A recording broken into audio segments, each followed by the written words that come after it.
प्रधानमंत्री नरेंद्र मोदी ने रविवार को कच्चातीवू द्वीप श्रीलंका को सौंपने के फैसले को लेकर कांग्रेस पर निशाना साधा है और पार्टी पर देश की अखंडता और हितों को कमजोर करने का आरोप लगाया है। पीएम मोदी की यह प्रतिक्रिया सूचना के अधिकार आरटीआई रिपोर्ट के बाद आई, जिसमें खुलासा हुआ कि कैसे तत्कालीन प्रधानमंत्री इंदिरा गांधी ने कांग्रेस सरकार के चलते 1974 में कच्चातीवू द्वीप श्रीलंका को सौंप दिया था। आरटीआई रिपोर्ट को आंखें खोलने वाली और चौंकाने वाली बताते हुए पीएम मोदी ने कहा कि इस कदम से लोग नाराज हैं और कांग्रेस पर कभी भरोसा नहीं किया जाता। पीएम मोदी ने अपने सोशल मीडिया पोस्ट पर कहा कि आंखें खोलने वाली और चौंका देने वाली बात है। नए तथ्यों से पता चला है कि कैसे कांग्रेस ने बेरहमी से कच्चातीवू द्वीप को श्रीलंका को सौंप दिया था। इसमें हर भारतीय नाराज है और लोगों के मन में यह बात आई है कि हम कभी भी कांग्रेस पर भरोसा नहीं कर सकते। भारत की अखंडता, एकता और हितों को कमजोर करना कांग्रेस का काम करने का तरीका है। केंद्रीय गृह मंत्री अमित शाह ने अपने सोशल मीडिया पोस्ट में कहा कि कांग्रेस के लिए धीमी तालियां। उन्होंने खुद द्वीप को छोड़ दिया और उन्हें इसका कोई पछतावा भी नहीं था। कभी कांग्रेस का कोई सांसद बेटे को बांटने की बात करता है तो कभी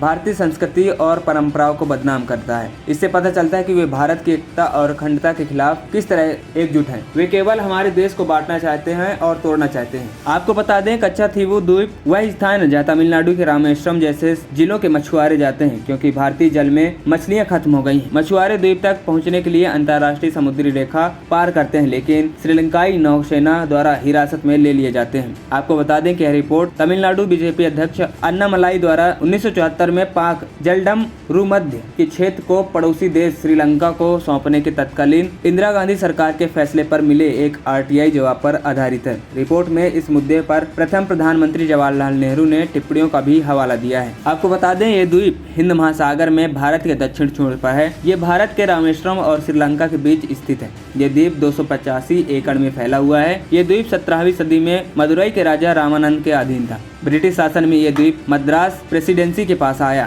साल 1921 में भारत और श्रीलंका दोनों ने मछली पकड़ने के लिए इस जगह को लेकर दावा किया, लेकिन इसके बाद कोई इसको लेकर कुछ खास नहीं हुआ। आजादी के बाद समंदर की सीमा को लेकर साल 1974-76 के बीच 4 समझौते हुए, जिसके तहत भारतीय मछुआरों को इस द्वीप पर जाल सुखाने, आराम करने की इजाजत दी गई। वहीं साल 1974 में भारत की तत्कालीन प्रधानमंत्री इंदिरा गांधी और श्रीलंका की राष्ट्रपति श्री मावो भंडारनायके ने एक समझौता किया। इसके तहत कच्चातीवू द्वीप को श्रीलंका को सौंप दिया गया। इसके लिए 26 जून को कोलंबो और 28 जून को दिल्ली में दोनों देशों के बीच बातचीत हुई। इसके बाद कुछ शर्तों के साथ ही इस द्वीप को श्रीलंका को सौंप दिया गया। इससे एक शर्त ये थी कि भारतीय मछुआरे जाल सुखाने के लिए इस समुद्र द्वीप में इस्तेमाल कर सकते हैं। इसके साथ ही इस द्वीप पर बने चर्च में भारतीयों को बिना वीजा जाने की इजाजत होगी। हालांकि भारतीय मछुआरे इस द्वीप पर मछली नहीं पकड़ सकते।